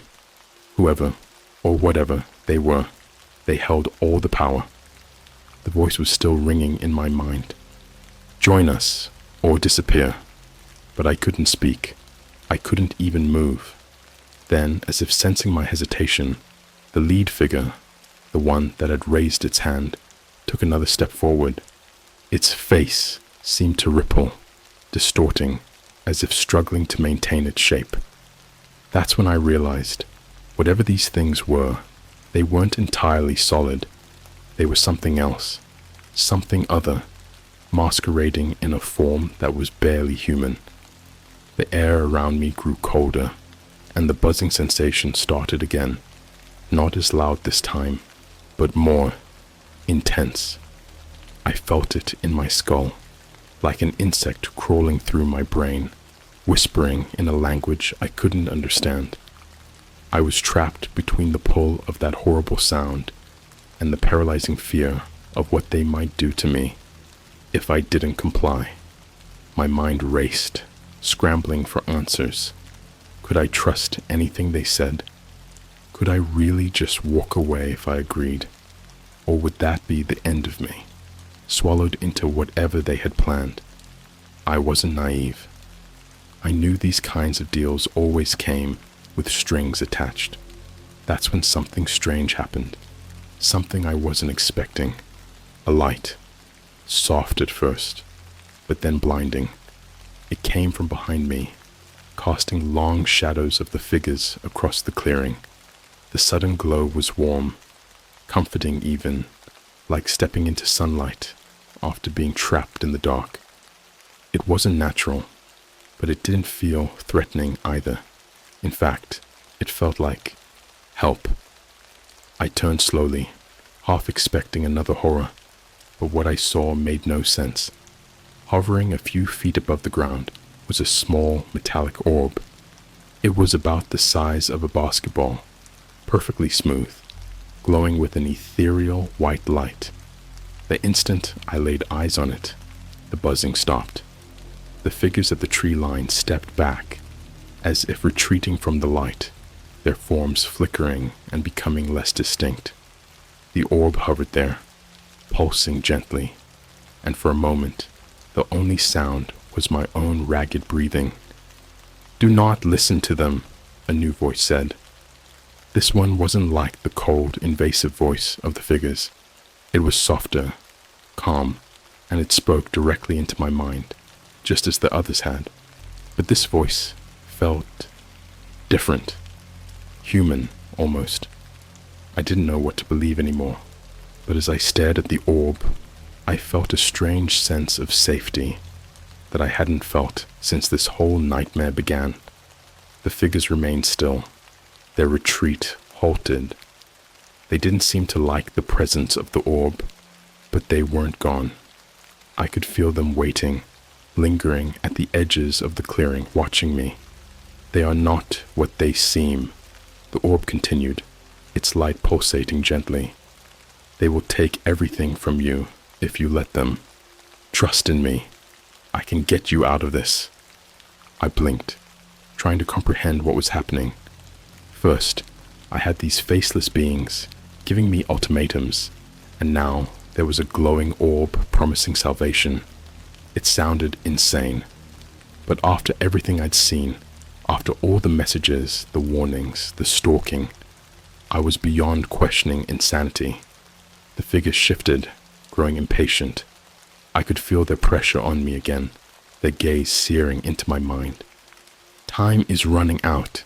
Choose now. The orb pulsed brighter. Come with me. There is still hope, but you must act quickly. I stood there trembling, caught between two impossible choices.